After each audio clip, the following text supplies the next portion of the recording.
Good evening, everybody, and welcome to the kickoff to our Milwaukee Poetry Series' 19th season.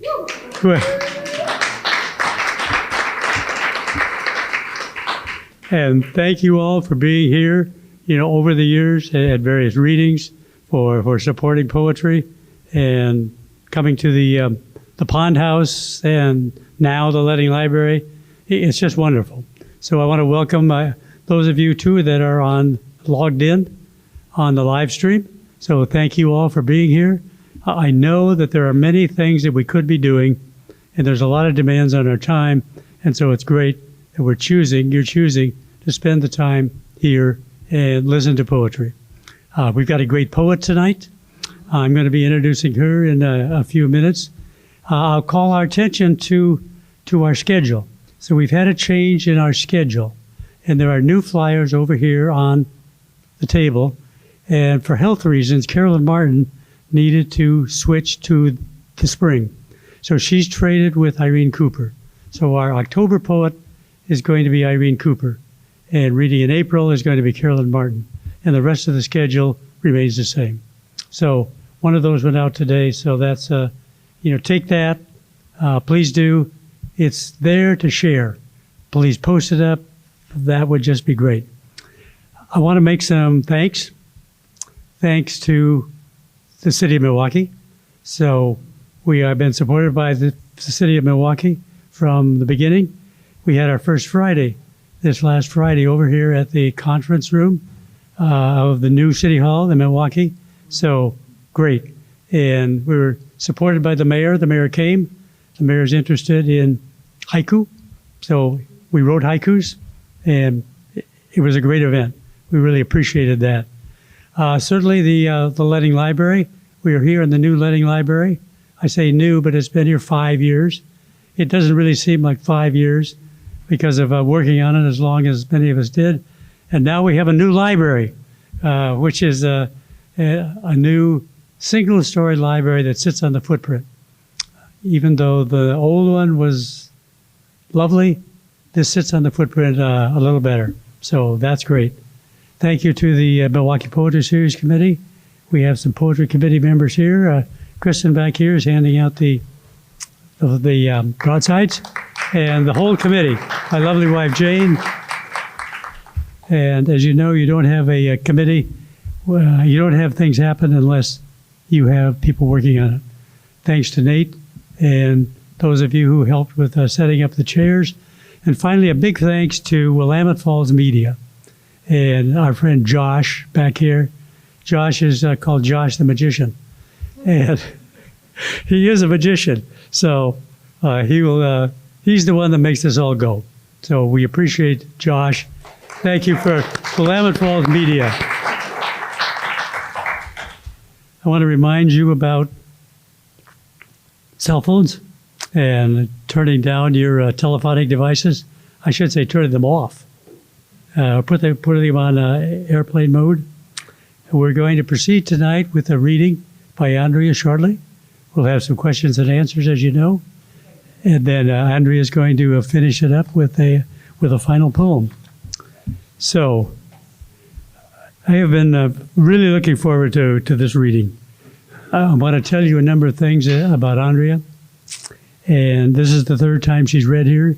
They've all been wonderful. It's been wonderful to have her. She is the author of 6 full-length poetry collections, most recently, and now Nowhere But Here.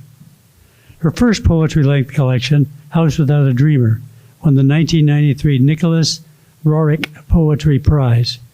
Her fourth, Landscape with Female Figures, New and Selected Poems, 1982-2012, was a finalist for the Oregon Book Award. And her fifth, Blue Mistaken for Sky, was a finalist for the Best Book Award in Poetry from the American Book Best. Quite a record. Andrea's poems and essays have appeared in numerous anthologies. Other honors include 2 Pushcart Prizes in Poetry and Literary Nonfiction, and 2 Poetry Fellowships from the National Endowment from the Arts. Listen to this. Her work has been featured by Garrison Keillor on his radio program, The Writer's Almanac, and by former United States Poet Laureate Tracy K. Smith on her podcast. The Slowdown, Billy Collins on his Poetry 180 Internet feature for high school students. Rita Dove in her Washington Post column Poet's Choice, as well as her New York Times Magazine feature poem, and Ted Kooser in his syndicated column, American Life and Poetry. In 2011, after living for more than 3 decades in the Arkansas Ozarks, where she was innkeeper of a bed and breakfast, and a writer in residence at Leon College for 22, she moved to Portland, Oregon. Our luck. During her first year here, she taught both mountain riders at the Attic. However, she suffered a serious back injury in 2016. She initiated the Ambassador Writing Seminars, which she conducted in her home until COVID, and now in Zoom. So these are a sampling of the things that she has been doing. Wonderful to ask you to welcome our poet for this evening, Andrea Hollander. Woo. Yeah.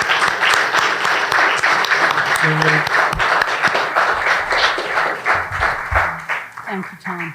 You're welcome.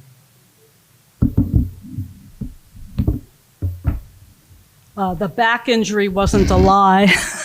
I really did have a back injury, and that was in 2016, and I thought it healed, but it didn't.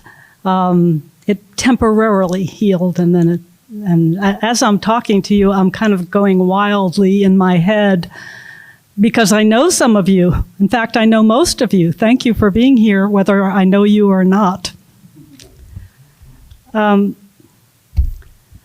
I have timed myself, but I know that I'm a talker. So if you have any trouble hearing me, do this kind of thing, and I will try to speak closer to the mic. Okay, so I'm going to read 12 poems right now, and then I have a 13th. It's called a baker's dozen. And I'll read the last one after the Q&A. So your job is to think of really exciting questions. No, any question is exciting for me. Now, can you still hear me well? All right. So I'm going to start out by reading a poem that you have in your hands if you picked up a broadside. But I'm going to read it from the book in which it appears. Firmly married is what he said, but as he said it, swayed a little in my direction, the hair on his neck so like my son's, barely there, but golden if you bothered looking. He was looking at me anyway, no matter what he said, a benefit of having spoken his excuses, so I'd excuse anything he did thereafter. I walked away. And afterwards I thought how easily he'd escaped whatever I may have taken from that look, that he wanted it to be my invention, the way I used to pull my stockings up, pretending not to notice Richie watching when I was 19 and wanted secretly for my first time to happen already, but wanted it to be his doing, this undoing I longed for desperately, the way this man wants some blameless ruin.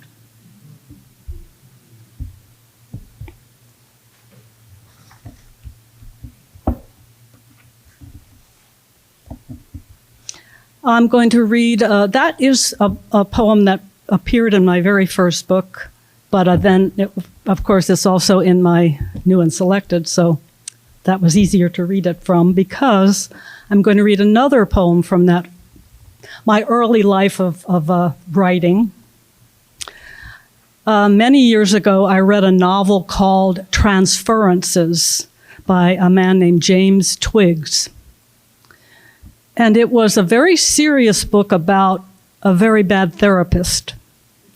And it was funny, both serious and funny. And after I read it, I realized that I had my own story to tell. My poem is called Therapy.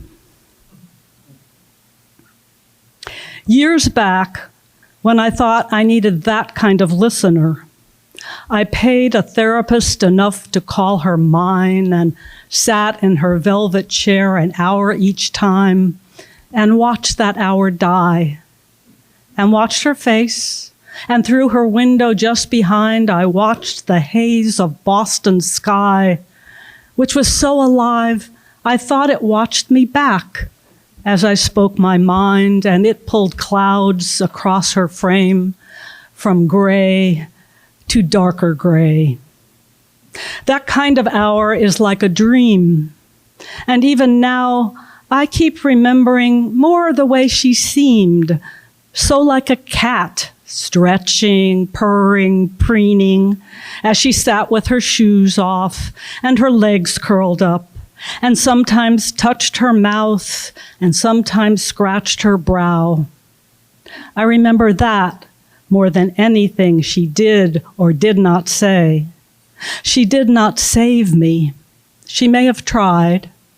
I was lost to time and men, and in my 20s then, I kept mistaking time alone for emptiness. And then one day, she fell asleep and even snored. My voice a drone, the sky a storm, insulted, scared, cured? I guessed that was that. I tiptoed out and took the streetcar home and got a cat.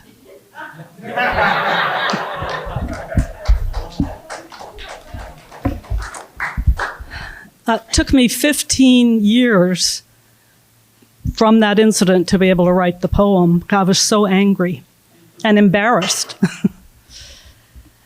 Okay, I'm going to read one poem from Blue Mistaken for Sky, which is my fifth book.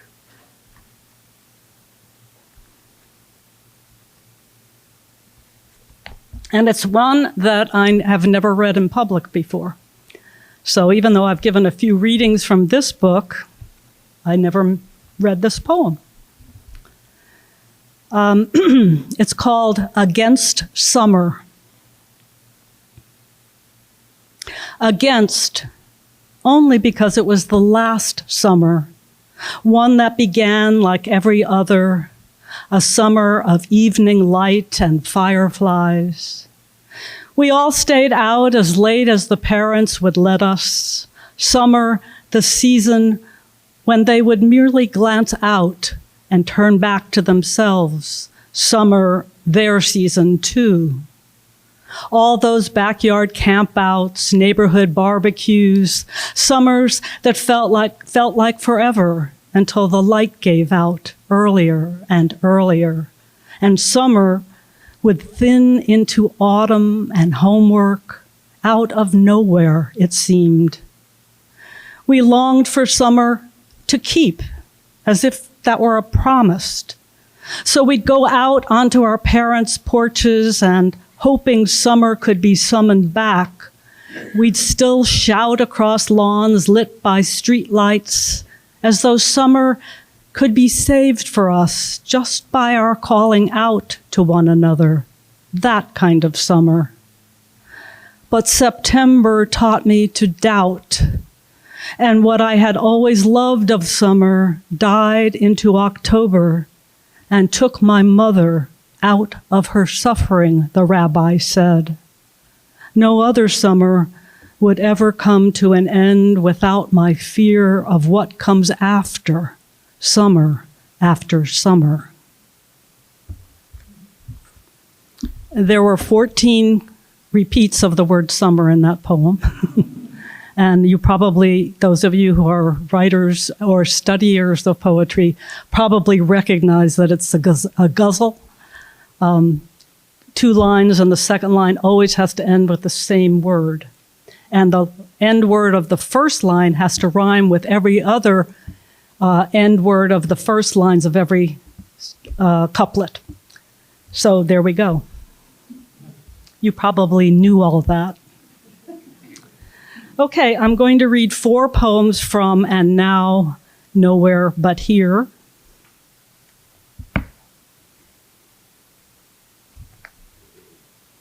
Before I do, I just want to thank the city of Milwaukee, Josh, who's making magic in the back, Tom for commanding all of these years that I have enjoyed this series. I may have read here twice before, but I come as often as I can. It's a wonderful series. Did I thank the library? I thank the library. We wouldn't be standing here or sitting here without it. Oh, hi, gentlemen. Sand. That's S-A-N-D. This is how I see her now, 22 and wearing a blue bathing suit, her first 2-piece, but not yet a bikini, and walking an empty beach in late afternoon, tossing a chunk of driftwood to her dog, big and gray, who galumphs back each time, clumps of wet sand flying, the dog soaked, dripping, sometimes dragging a tangle of dark green kelp he drops at her feet, the stick forgotten, and she laughs at the sight of him. And this goes on until they both tire, and she finds a place among the dunes to lie down, the dog panting at first beside her, then quieting, the steady rhythm of the ocean calming until the dark cloud of a man hovers above them. And if not for the dog, the rest of this story would consist of details you would not want to read. Words like crush and straddle, split and thrust, if I dared write about it.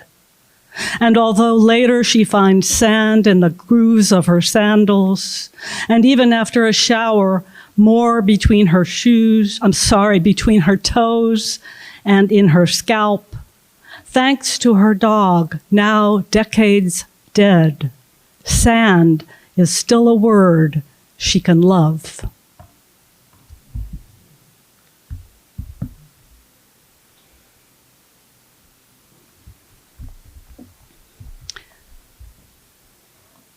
So those of you who've read books of mine before or actually have gotten to know me beyond the books probably know that I had a very long, mostly happy marriage that lasted 35 years.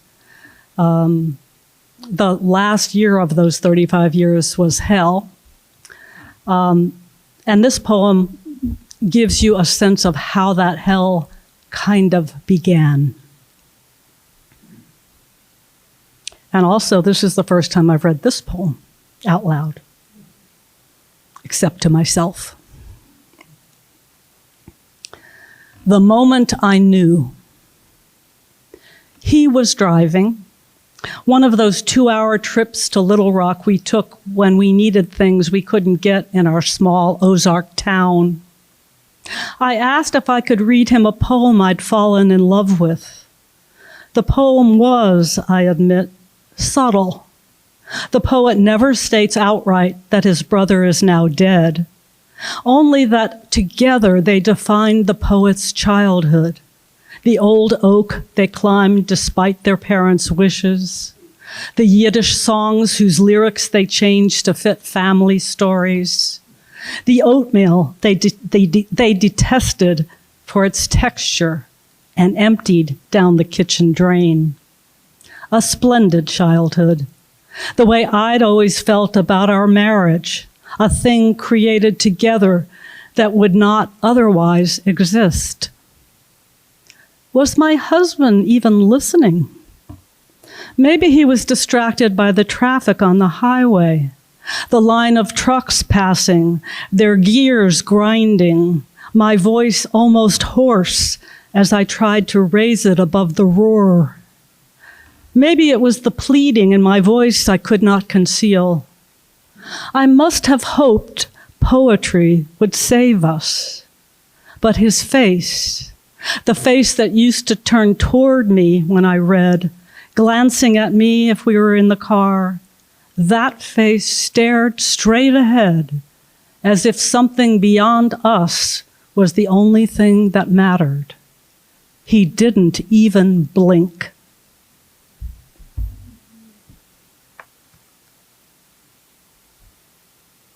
Thanks for the water, Tom.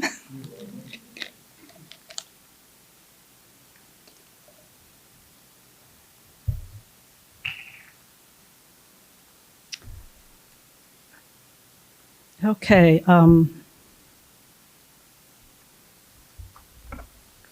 This poem doesn't need any introduction. It just needs a title. Ending in both darkness and light. I thought I'd be afraid of living in a small house in the middle of a forest. Thought I'd be afraid of copperheads that sometimes crossed our paths, the paths to our car, or ice storms that followed winter rains and lasted for days, downing trees and electrical poles, rendering our house so cold we had to wear our winter coats and hats indoors. I thought I'd fear those late spring winds, so fierce they yanked off roofs, demolished barns, and once the firehouse, another time our hospital. I was afraid of those, their suddenness, and lightning storms. Of bears, I wasn't scared. I'd never seen a bear. A raccoon ripped out a window screen and ransacked everything. It took us weeks to clean its feces from the furniture and floors.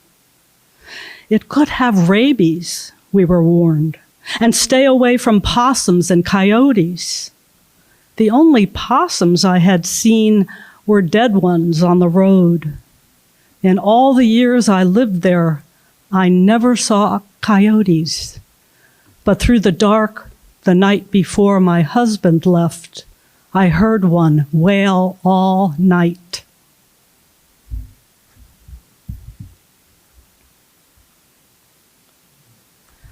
Probably many of you know the local poet John Brehm.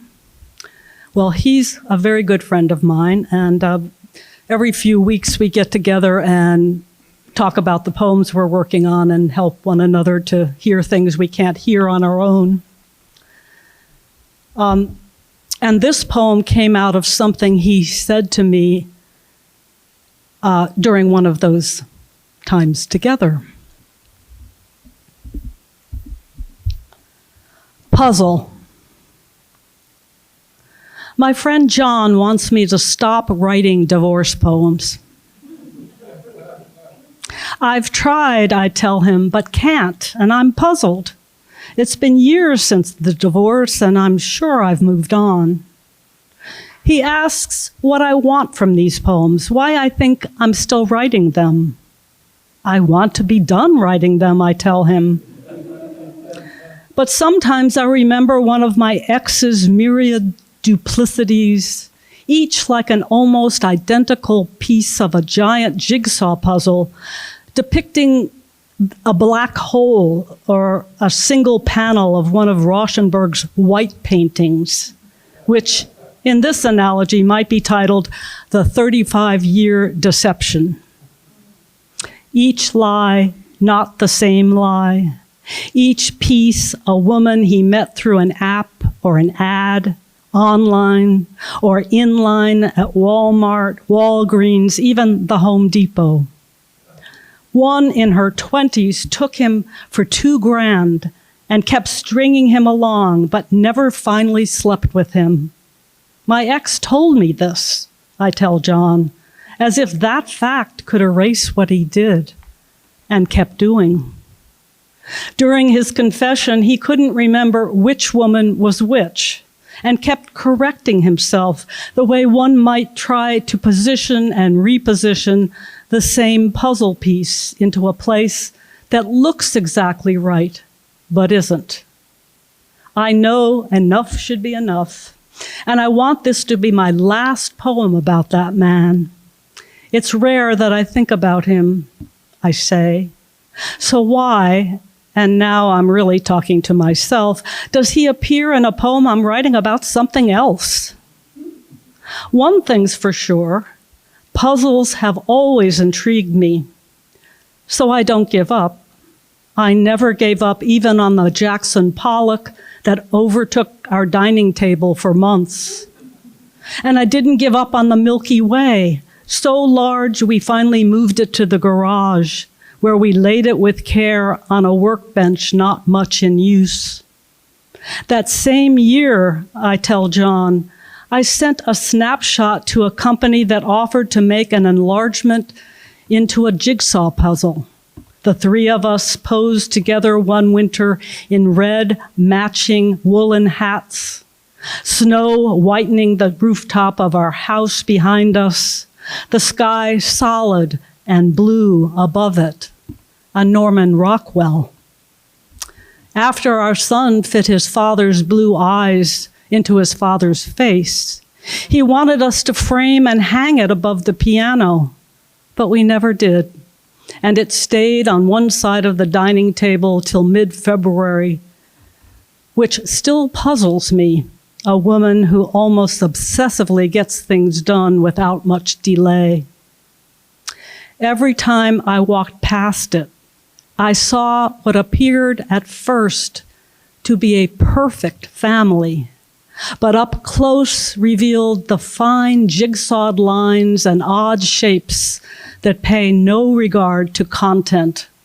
Our faces crazed like pieces of expensive porcelain, or like the faces in paintings by old Dutch masters, subtleties of expression and the truths behind them obscured over time by varnish that darkens and discolors even the snow. I don't have a good reason, I finally tell John, hoping he'll see what I am beginning to accept when I sit down to write. Like my philandering ex, a poem will, no matter the cost or consequence, and without any consideration of me, go wherever it wants, whenever it wants, to satisfy its desires.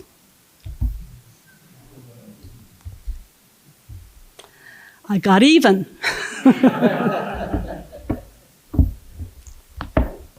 Actually, I think that my husband probably has a personality disorder or something. It's easier to live with when you think of it that way. So finally, I'm going to read 5 poems that are new, and hopefully maybe will appear in my next book whenever that happens. Beloved. I had one and said so many times, though time, as it does, and it always does, moved him from present tense to past. And then when I saw any man place his hand low on the back of a woman in that spot, my own now empty of touch, how could I not remember? So I looked elsewhere as the bus or the streetcar that carried me in my look anywhere else time, that in time, as everyone says, became less tense, and the past grew smaller, until, like the web that stopped me on my walk after the spider took what was trapped and left the web, vacant, dew-covered, iridescent, irresistible, as if nothing had happened. The web, like me, meant only to last for whatever time it takes to disappear.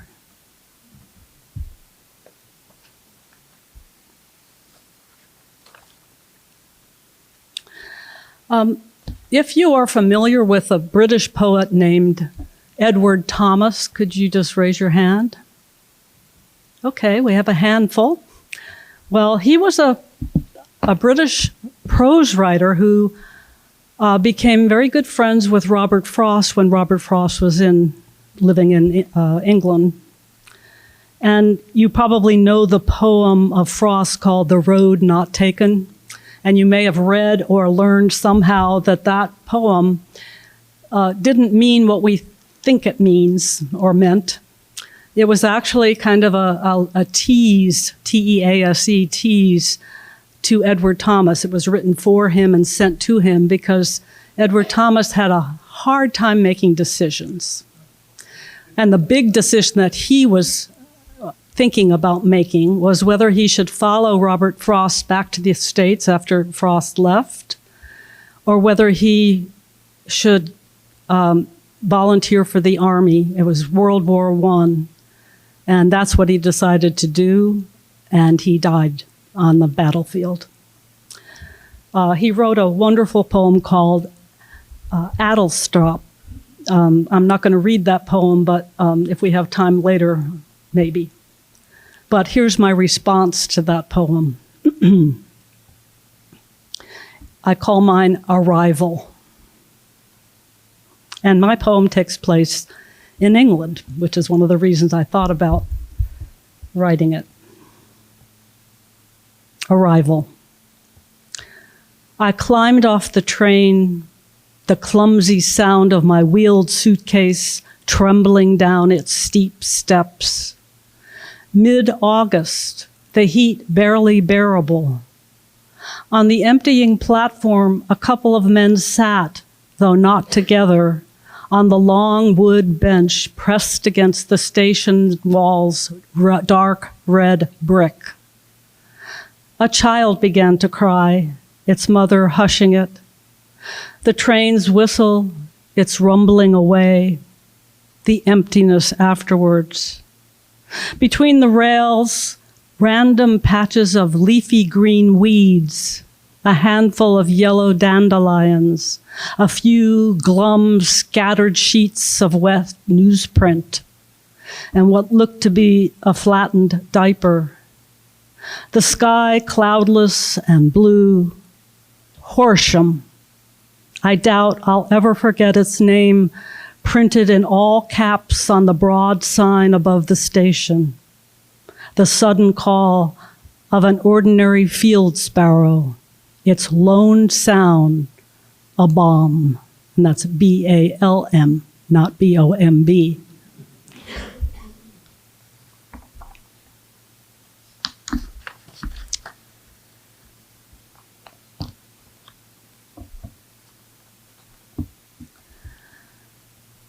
So now we're going back in time to when I was in high school. After the dance at his college, such rotten luck. My whole family asleep, and I'm terrified to ring the bell. My key misplaced somewhere or lost.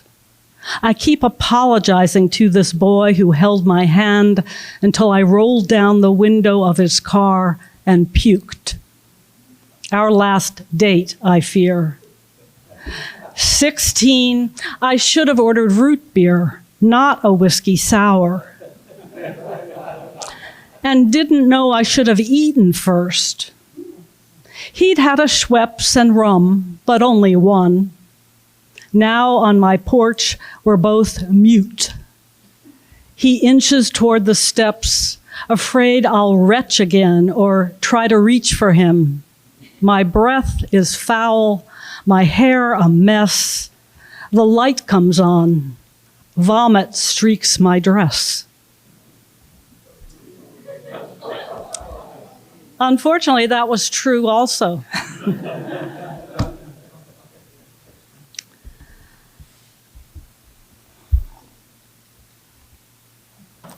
So I have two more poems before the Q&A, and I hope you're queuing up for the Q&A. Otherwise, Tom has to ask all the questions. So this poem takes place in my apartment. The Ambassador, some of the people in this room live there as well. Thank you, friends and neighbors, for coming. And it also, as you'll hear, reaches back into other times of my life. The title just enjams into the first line of the poem. Late winter, and a couple of crows linger in the giant elm out front. I love that tree, love it.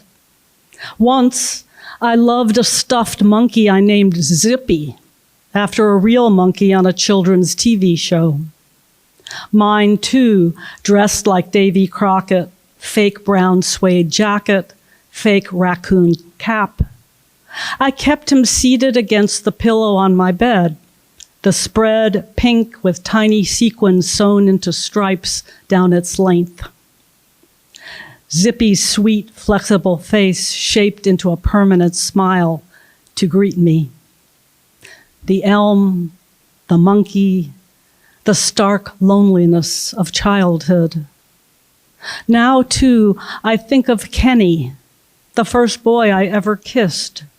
High school juniors, not in love, but going steady to fit in with our tight circle of friends. When my girlfriends said they French kissed, I didn't know what they meant, but was too embarrassed to ask and giggled with them. Ask me anything now, and I'll try to tell you how it was, who I was then, no matter how much such memories still hurt. Placid, almost white, this afternoon sky calms me. One of the two crows lifts up into it, hesitates, disappears. I took Zippy with me to college, then saw that my roommate had placed nothing on her bed, her spread a handmade quilt she said her mother made. I left him in my suitcase, slid it under my bed. That first week, Kenny sent me a couple of letters from his college, then nothing, then a card with a picture of blue posies on front. Inside, he told me about another girl. In the elm now, only the single left behind crow. Without leaves, the tree looks desolate, the bird not moving. Maybe it's not a crow, but a dead leaf. My pink bedspread was too pink, the sequins too gaudy, even for a girl. At night in the dorm, when I couldn't sleep, I worried that Zippy couldn't breathe.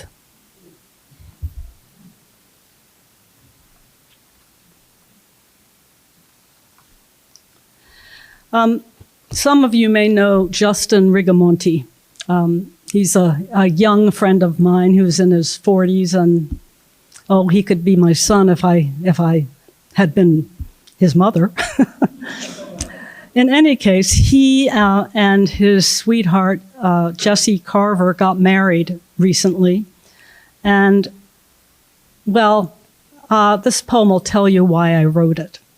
You probably all know that an epithalamium is another fancy word for wedding poem, and that's the name of this poem, Epithalamium. My friends asked me to write a poem for their wedding, but not one about them. Write about community, they say, about connection or shared existence. Shit, I think. My best poems rarely stay on subject, most starting in one place and closing somewhere in my decades-long marriage that ended in divorce. A taboo topic for a wedding poem. Or about my ill-fated parents, their unmet needs, their untimely deaths, subjects clearly off limits. I want to write a poem that in 10 years, 20, my friends will read and still believe in, not one about my own bad luck or poor decisions, the failures or raw misfortunes I'll never outlive. I have no wisdom about community, connection, or shared existence. And given my history, I wouldn't expect anyone to accept anything I might say about marriage. Instead, let me take the advice I give my students. Write to discover what you don't know about something you do. I do know a lot about the house in the Ozark woods I built with my husband and son, about the garden I planted beside it in my early 30s. I don't know why I'm thinking now of that time, that place. Perhaps it's because I was like that garden, whose green beginnings flourished there. Lettuces and radishes, marigolds and freesias, fresh herbs like the peppermint and rosemary you plant only once, and year after year they persist, their distinctive aromas clinging to your fingers for hours. At that house, light found its way through every window at different times of day and night in every season. Living there, you could follow sunlight or moonlight from room to room. How much I did not know until those years spent in that house, those woods. Friends, may you thrive like that garden. May you know that kind of light. Thank you.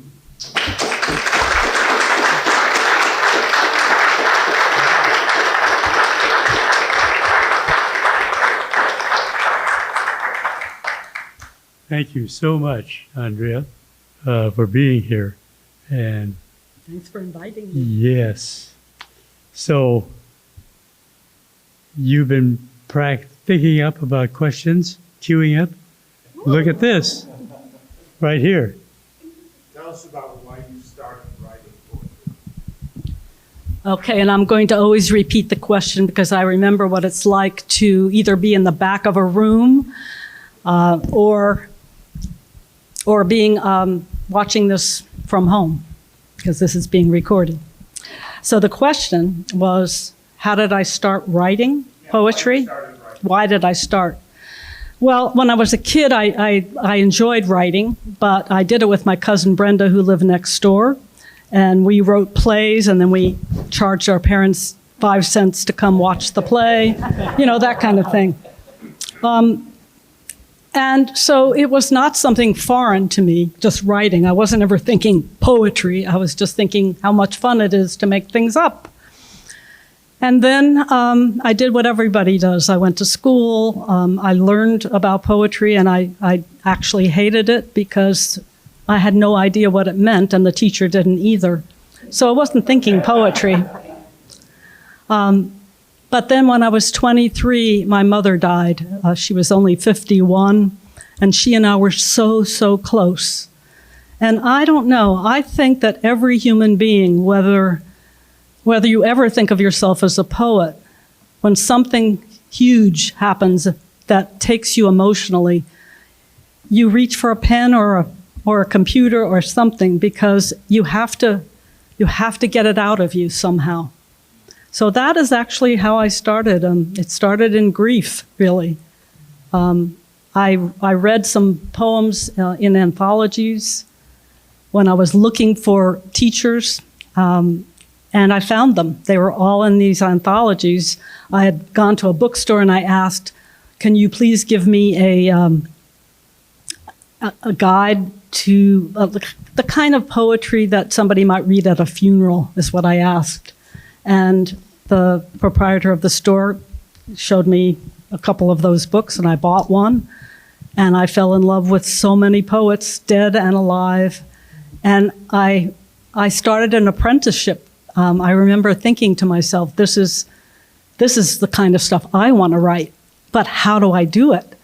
So I started just studying other people's poems in this way, just saying, okay, I know it's going to happen. I could even memorize the poem and I would still be having fun reading it. Why? What is it the poet is doing to make me want to keep coming back to it? And I'm still doing that. So I'm still feeling like I have a lot to learn. David? I forgot to mention, Kristen has a microphone. Oh, good. Yeah, and if you could wait till she gets there, because we'd like to get the question. We So get the answer, but not the question. I just have to know if you paid the therapist before you tiptoed out. You used the microphone, but I didn't understand a word except I heard therapist. Did you pay the therapist before you tiptoed out? Oh, did I pay the therapist before I tiptoed out? Well, no, I didn't. And I had another appointment with her, and it took all my energy to get myself to go to that appointment. And I walked in and I sat down, and she looked at me, and I looked at her, and she said, "What's going on?" And I said, "You fell asleep when I was here last week." And she was quiet for a minute, and she says, "Well, we're all human." And then she said, "And I won't charge you for this session." And I never went back. Any other questions? Tanya, and John, in that order. But the microphone's coming to you. Yeah. Tanya. Oh, great. Yes. Hi, Andrea. If you've ever had a period of time where you could no longer pick up the pen or pick up the page, how long was your longest period? If that's ever happened, how long was your longest period where you just had to step away for reasons perhaps unknown? Well, that happened last year after I had a knee replacement.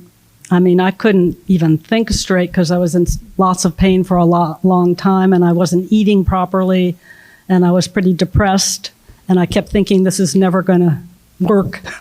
My knee is never going to heal.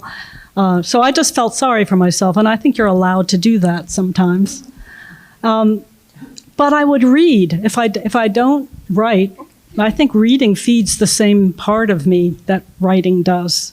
And it's refreshing when you don't have to do the writing yourself, and yet, of course, I miss it when I don't do it. So I don't know how long, except I also teach, and I love teaching as well and preparing for the classes that I teach and reading everybody else's poems so I can find the right ones to bring to a class that I'm going to teach so we can learn together something. I don't know if that answers it, but that's it. We have 2 questions through the live stream. Okay, from Amy Miller. Hi, Andrea. Can you talk about strategies for handling anger in poems? How do you make an angry poem approachable to the reader? I think you heard an angry poem. That poem Puzzle, I got pretty angry. But at the same time, I was also making things up, having fun. It took me 44 complete revisions for that poem to become what it was, and it took me more than a year of continually working on it. So I get a lot of anger out when you just do something over and over again. I think writing helps. I mean, whatever the emotional state, even if you never share it with anybody. And from Sean Evaningo Sanders. Hi, Andrea. I love how the poems in your books fit together. Do you have a particular book idea or theme in mind when you write your poems, or does the thread lacing them together reveal itself later on? So I think what you said, if I heard you correctly, was in arranging poems in a book. And how do you go about that? You you ask Paul Ann Peterson to help you. There's lots of ways, and it depends, of course, on what's in the poems and how you want the reader to take the journey through the book of poems with you. It's not a whole lot different from writing a poem, making sure that you have the information in the right order so someone else who doesn't know you can appreciate it, and the poem can become theirs, and so the book could become theirs too. Yes. Susanna, right? Yes, right. So, something that struck me in all the pieces, this is the voice of someone who had no siblings, or in some way had no one that took the place of siblings, providing some example before things happened, or, everything was a shock. It seemed as if everything that was an experience was not explained or prepared in any way, and that the writer had to figure it all out for herself in the most difficult way. So I guess whether you had siblings. My parents, when I was 11 years old, adopted a 4-day-old baby. And so I had a brother, but when I went off to college, I was just turned 17 and he had just turned 6. So it was like we were both sibling free in a sense. I babysat for him, but we ended up having a wonderful relationship many, many, many years later. Unfortunately, when he got cancer, then we started talking every other day. And I wrote to him, sent him pictures of himself from his childhood that I had. And we got very close during his last 6 years of life. So you're right about your intuition from just what I chose to read. Thank you. You are now our sibling. Thank you. Oh, thank you. That's a very sweet thing to say. It's 7 o'clock. Should we turn to the last poem? Is there a final question? I- Anyone that's something you've been thinking about? I do. Ask? Yeah. So I've been writing for a long time, but I just recently discovered through another poet who read through the series here that please forgive me. I didn't know, or it didn't occur to me that you could make things up. I just had no idea until she had a sibling in the audience and they were like, we didn't have a dog. And I was like, whoa. What? And it sounds so, but how I write is I write out exactly how it happened. So that was like a lightning bolt to me, and I'm still working through it. It took a lot of courage to admit that. But is there anything that happened to you in your writing career, that lightning bolt, where you were like, oh, I didn't realize you could do that in writing, or I didn't realize that kind of transformed the way that you were thinking about yourself? Yeah, I'm like you. I was coming of age as a potential writer during what they call the confessional poets. And so what happens is that you start to think that you have to be absolutely 100% factual. Yeah. Well, anybody who has a sibling knows that your facts about something that happened and hers are not the same. So who's making something up if you both think you're telling the truth? Yeah. So I think over time I stopped thinking about that. If I pictured my mother in a yellow apron, what the hell?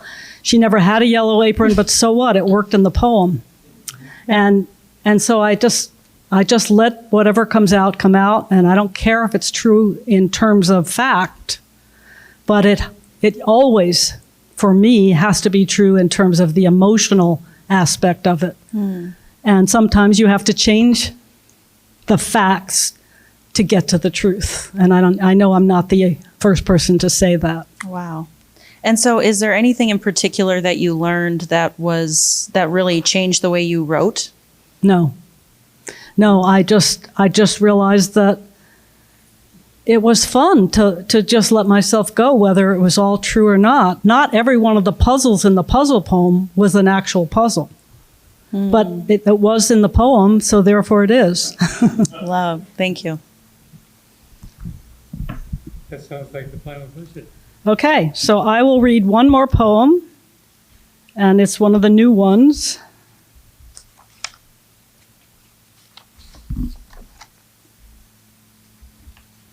And it's another poem in which the title starts to bleed into the first line of the poem.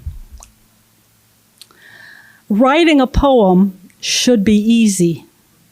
My neighbor, not a poet, once told me. But today, between the clatter of boys on skateboards out front and the robot voice of the light rail train at the stop across the street telling passengers its destination, I'm stuck. Hemingway famously said, "Writing is easy. All you have to do is sit down at a typewriter and bleed." Ha. Years ago, I tried drafting poems on my father's old Remington, but the clickety-clack felt foreign. For me, noiselessness is necessary. For almost 3 decades, I wrote with the fountain pen my son brought me from France. I loved the smooth and silent way it slipped across the page. My best poems were housed in its ink. Writing is easy, Mark Twain wrote. All you have to do is cross out the wrong words. Last week, one of the skateboarders almost ran me down on the sidewalk in front of my building. Some days, I barely hear the train. Other days, I take it north to visit my son, his partner, and my young granddaughter. Writing is easy, claim a host of prose writers, always tongue-in-cheek. At least the poet Dorothy Parker, no relation to the Parker Pen Company, said, "I hate writing. I love having written." Last April, I dropped the French fountain pen, which landed on its tip, embedding itself into the oak flooring, ruined. Now I write with the gel pen, a dozen to a box. Thank you.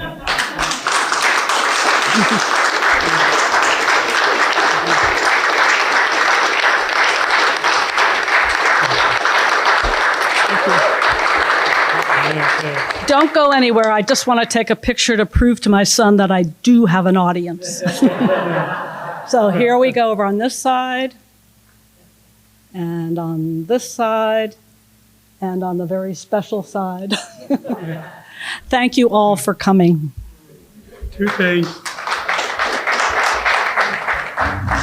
before we break up. One I forgot to do earlier, but we have the Oregon Poet Laureate Emerita with us, Paul Ann Peterson. Thank you for being here. Secondly, we also sponsor First Friday Readings, and one of our October featured readers is here tonight. David Rutizer and Gary Lark are going to be our October First Friday poets. So please join us then. Here are the books over here. There are some refreshments. Please help yourself to the refreshments. See you on October 8th, we hope. Thank you, Andrea. Thank you, Tom. Yeah.